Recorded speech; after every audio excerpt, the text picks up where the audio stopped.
E aí, amigos, tudo bem com vocês? Olha, hoje rendeu amanhã, hein? Já até troquei de roupa, nem tô de pijama aqui. Vamos lá, né, amigos, para mais um devocional. Dia 487 de janeiro. Brincadeira, dia 31 de janeiro. Dia do aniversário da minha tia, que já se foi para os braços do Senhor. Então vamos lá começar o nosso devocional de hoje, né? O tema do nosso devocional é Você Nasceu para Conquistar, dia 31 de janeiro. Vou orar e aí a gente começa. Deixa eu desativar aqui. Não, deixa depois eu desativo. Senhor Deus e Pai, muito obrigada, Pai, por mais uma noite que o Senhor nos guardou. Obrigada, Deus, por mais um dia que o Senhor nos deu ontem, por mais um dia que começa hoje. Que estejamos, Senhor, no centro da Tua presença, que o Seu Espírito Santo fale aos nossos corações através da Tua palavra e nos mantenha na Tua palavra. Que a Tua palavra penetre os nossos corações e que tenhamos sabedoria para discernir entre aquilo que o Senhor quer que façamos e aquilo que o Senhor não quer que façamos. Abençoa as nossas vidas, fica conosco durante esse dia, durante essa semana, em nome de Jesus. Amém. Amém. Então vou desativar aqui os trem. E aí a gente começa. Bora.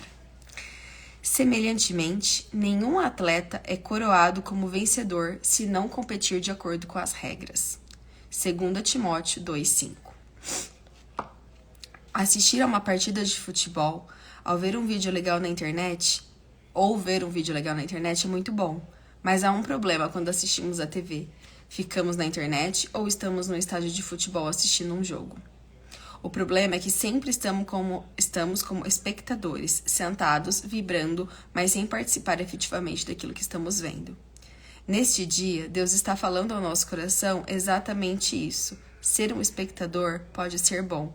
Todavia, participar presencialmente é melhor ainda. Por isso, hoje, mesmo não sabendo qual a sua real expectativa, convido você a descer da arquibancada, desligar a TV, sair da internet e entrar no jogo. Ou seja, fazer realmente parte da corrida, da luta, enfim, da realidade que você deseja viver. Quando criança, um dos maiores sonhos que eu tinha era poder jogar futebol na escola. Os times eram formados normalmente com duas pessoas que iniciavam suas escolhas, 1 a 1. Até que todos fossem divididos em 2 times. Não foi uma nem 2 vezes, mas várias vezes em que eu fui o último a ser escolhido. Eu também. Sem contar as vezes que nem mesmo escolhido fui. Eu também. Contudo, quando cresci, passei a ser o mesmo agente do jogo. Hoje faço parte do time que ajuda pessoas a viverem a plenitude da vida. Desafio você a fazer isso hoje, descer das arquibancadas da vida e adentrar com toda a sua força, atitude e garra para viver o extraordinário, porque quem tem Jesus tem tudo para ter o melhor desempenho. Portanto, acredite, Deus não nos criou para ficar de fora, apenas assistindo e contemplando. Deus está chamando você para viver um tempo de conquistas. Na maratona da vida, a sua atitude é o primeiro passo para grandes conquistas. Devocional 31 de 365, leitura João 18. Palavra-chave, vencedores.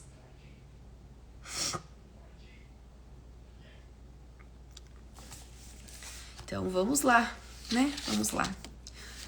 Ontem eu estava falando com vocês sobre oração, né? Que oração me remete ao verbo orar mais ação, que a gente ora, pede direção de Deus, mas a gente age, porque Deus não vai vir aqui fazer a nossa parte é orar e pedir a direção do Senhor, o Senhor nos dá a direção dele e nós agimos. Nós fazemos aquilo que nós precisamos fazer. E no devocional de hoje, o Senhor está justamente confirmando isso. Que a gente precisa ser protagonistas das nossas próprias conquistas. Parar de olhar as conquistas dos outros. Desejar, de repente, as conquistas dos outros. Para conquistar as nossas próprias. Para viver as nossas próprias conquistas. Para viver o extraordinário de Deus nas nossas vidas. Ontem eu estava vendo um trecho bem pequenininho do pastor Rodrigo Bibo, acho que é isso. E ele estava falando que nada acontece pra gente porque nós somos especiais. Que tudo que acontece com a gente ali de bom, que todas as conquistas que a gente tem, não é porque a gente merece. Eu reforcei isso ontem, que não somos merecedores. Mas se a gente não é merecedor, se Deus faz isso porque Ele nos ama, mas a gente não merece, então por que é que Ele faz? Por que é que Ele permite que as coisas aconteçam? Porque nós estamos a serviço do reino.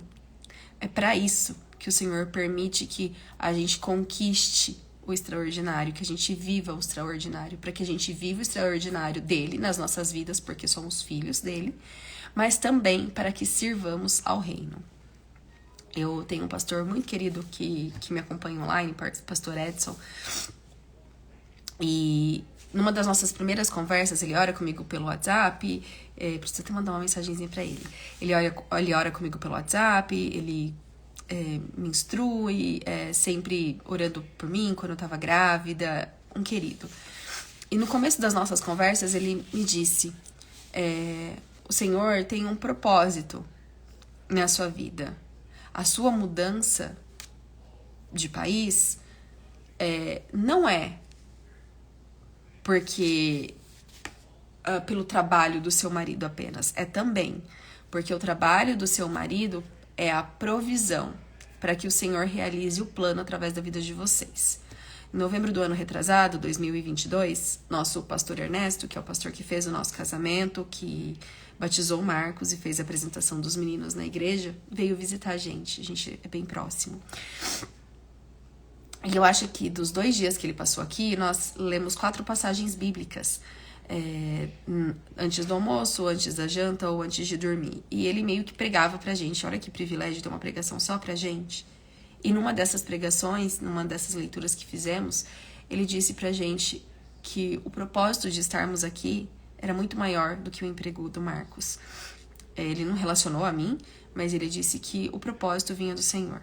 E eu tenho uma prima muito querida, minha crentona, Cláudia, e ela sempre me diz isso. Ela falou assim, o que o Senhor tem pra vocês é muito maior do que vocês conseguem ver. Porque através de vocês, Ele quer cumprir o propósito dele. Eu e Marcos, minha família, somos apenas instrumentos. Noah, sem gritar, filho, por favor. E aí, conversando com esse pastorzinho, o pastor Edson, lá no começo, ele me disse, quando eu contei pra ele que eu tava trabalhando com a consultoria, que tava sendo muito bom, que eu tinha dado palestra para as mulheres no Dia das Mães do ano passado, e que tinha sido uma bênção para mim, porque eu tinha dado um testemunho meu e tinha sido muito profundo, tinha sido um processo de cura mesmo para mim. Ele disse, lembra quando eu te falei aquilo? O Senhor, se você estivesse aqui no Brasil, provavelmente você teria voltado a trabalhar na área que você trabalhava antes. Para quem não sabe, eu trabalhava como analista financeiro em empresas corporativas. Você teria voltado a trabalhar. Mas o Senhor enviou vocês também pelo seu marido, pelo crescimento dele. Mas porque Ele queria usar você para a obra dele. Só que para Ele me usar para a obra dele, agora a gente sai ali do que o pastor falou para mim e volta aqui para o tema do nosso devocional, para o Senhor me usar para o propósito dele, para o Senhor fazer aquilo que Ele gostaria de fazer através de mim, eu precisava descer da arquibancada. Eu precisava parar de olhar para as pessoas e precisava ouvir aquilo que o Senhor estava falando no meu coração e atender ao chamado dele. Então, quando eu começo a trabalhar com a consultoria e quando eu ajudo as mulheres com a autoestima delas aqui, eu não estou fazendo simplesmente pelo fato de vestir. Eu não estou fazendo simplesmente para elas se olharem do lado de fora e se sentirem bonitas e gostarem do que elas verem. Não, o processo é muito mais interno. Quando a gente fala de autoestima, a gente não está falando só de beleza física, de beleza estética. A gente está falando de muitas outras coisas que estão escondidas ali. Todas as minhas clientes que chegam até mim, elas vêm com uma bagagem. Assim como eu tenho a minha bagagem, você tem a sua bagagem. Logicamente, eu não sou psicóloga, então eu tenho os meus limites ali, né? As gavetas que eu posso abrir, as gavetas que eu não posso abrir. Mas geralmente as mulheres que chegam até mim, elas chegam com uma história, com uma dor muito mais profunda do que só o vestir. Claro, não são todas, mas na maioria sim. Existe uma dor ali atrás, uma dor que às vezes vem de muitos anos, vem da infância, vem de uma frase, vem de alguma coisa que escutou, de alguma forma que foi instruída, que foi criada, não propositalmente, e ela vem com aquilo com aquela queixa ali na forma do vestir, na imagem, com aquela, às vezes, baixa autoestima em relação à forma como ela se enxerga no espelho, por causa de uma dor mais profunda. E eu sempre oro antes dos meus atendimentos e peço para que o Senhor me direcione quando eu vou atender as minhas clientes. Porque eu não tô cuidando só do lado de fora. Eu sempre digo que a forma como a gente se veste muda a forma como a gente se sente. Eu realmente acredito nisso.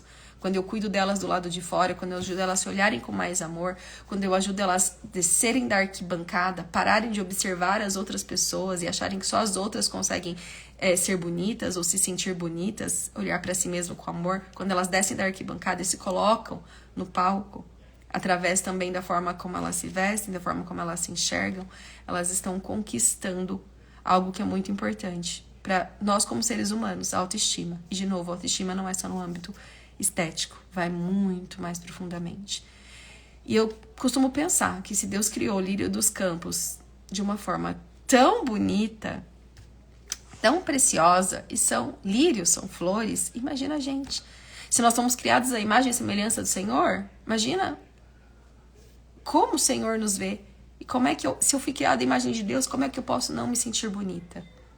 E toda vez que eu falo isso para as minhas clientes, é como se eu repetisse para mim também. E é por isso que eu falo que a consultoria ela me resgatou e ela continua me resgatando e ela continuará, porque é aqui junto com vocês, ajudando vocês a saírem da arquibancada para assumirem o palco, que eu também faço isso por mim.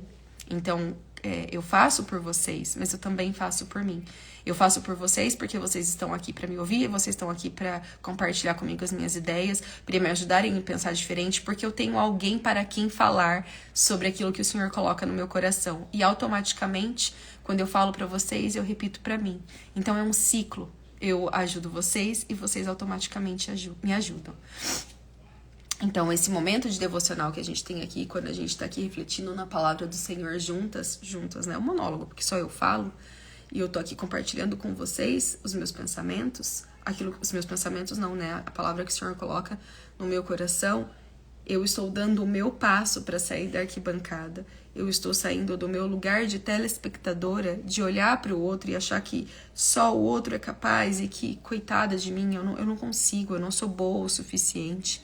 Não, por que Deus me chamaria? Por que Deus me usaria para fazer o devocional? Tem tanta gente fazendo o devocional aqui. Então, quando eu dou esse passo, quando eu me olho como uma vencedora, e não porque eu sou vencedora, mas porque Cristo é vencedor e Ele é quem atua através de mim, eu deixo que Ele haja através da minha vida para alcançar outras vidas. Então, hoje, Miglis, saia da arquibancada. Para de olhar o outro e pensar que só o outro é um vencedor, independente da área da sua vida. No trabalho, com relação à família, de olhar para a família do outro e achar que a família do outro é melhor que a sua, que a história de vida do outro é melhor que a sua. Sai dessa posição de vítima para assumir a posição de vencedor. Sai da arquibancada para ir viver o extraordinário do Senhor no palco. Eu não sei qual é o extraordinário do Senhor para sua vida, mas o Senhor sabe. E para você viver esse extraordinário, você precisa permitir que o Senhor te faça viver o extraordinário. Pare de murmurar, pare de lamentar, pare de invejar, pare de comparar. A sua vida é única. O propósito do Senhor na sua vida é único. Por isso que a gente tem um DNA único, né? Não somos iguais. As digitais são diferentes. E é isso. Talvez você não vai ser a primeira escolhida para os times de futebol. Vai ser a última. Talvez você não vai ser boa em esportes. Talvez você não vai se achar boa num monte de coisa.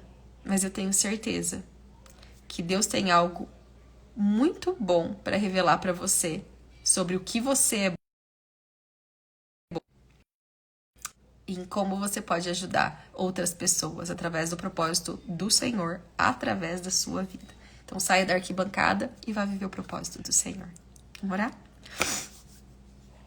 Senhor Deus, obrigada por esse momento contigo, obrigada por essa palavra. Obrigada, Senhor, porque cada vez que o Senhor fala conosco, o Senhor fala de uma forma única, porque a sua palavra é viva, porque a sua palavra penetra nos nossos corações. Obrigada porque o Senhor tem permitido que eu seja usada pelo Senhor como testemunho, como prova, não porque sou melhor, não porque tenho uma história melhor, mas porque o Senhor quer me usar através do meu testemunho para falar a vida de outras pessoas. Abençoa a vida das minhas miglis, dá a elas um dia bom. Ajuda, Senhor, que elas vivam o extraordinário da sua vida, se colocando na posição de protagonistas daquilo que o Senhor tem para a vida delas, e não mais de espectadoras da vida dos outros ou da própria vida. Revela a elas, Senhor, qual é o propósito que o Senhor quer cumprir através da vida delas. Cura, Senhor. Cura as feridas e ajuda, Senhor, com que elas encontrem o caminho para a cura, que é o Senhor. Obrigada, Senhor, por esse momento. Abençoa o nosso amanhã, o nosso dia. Em nome de Jesus. Amém. Amém, miglis. Amém, amém, amém. Eu nem sei quem tava aqui, ó. Alguém tá pedindo para entrar na live, gente. Que é isso? Ah, não, amiga, não. Eu já vou encerrar a live aqui.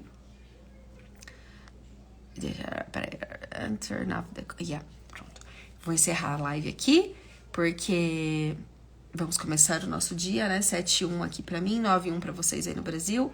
Março começa o horário de verão pra gente aqui. Como vocês ainda não têm horário de verão aí, né? Vamos ver o que o novo presidente vai fazer, já que a questão do visto dos Estados Unidos pro Brasil agora ele exige. Vamos ver se ele vai mudar isso. Se vocês não entrarem em horário de verão, acho que ali pro dia 10 de março, não sei exatamente quando ainda, começa o horário de verão aqui e a nossa diferença fica de 1 hora. Eu fico 1 hora menos do que vocês, tá bom? Beijo, amigos, bom dia. Espero que esse devocional tenha tocado no coração de vocês.